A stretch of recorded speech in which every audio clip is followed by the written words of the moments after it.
Prayer for peace in the home and family. Is your home filled with tension, misunderstanding, or emotional distance? This heartfelt prayer invites God's peace to dwell in your home and restore love among family members. Inspired by Colossians 3:15 and Ephesians 4:2-3, this prayer releases unity, healing, and divine harmony into every relationship under your roof. Heavenly Father, I lift up my home and family before you today.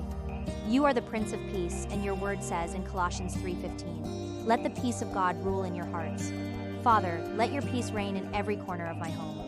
Where there has been tension, bring unity. Where there has been misunderstanding, bring clarity. Heal every wound caused by words or actions. Restore love where it has grown cold, and bind us together with cords of kindness, patience, and forgiveness. Teach us to speak life to one another and to walk in humility and grace. Lord, I ask that you build our home on your foundation. For your word declares in Psalm 127:1 that unless you build the house, the builders labor in vain. Be the center of our lives and relationships. Fill our hearts with compassion, as instructed in Ephesians 4:2-3, so that we may bear with one another in love, making every effort to keep unity through the bond of peace. Let laughter replace heaviness and joy replace sorrow. May our home be a place where your presence dwells richly, a sanctuary of peace, love, and harmony. In Jesus' name, amen.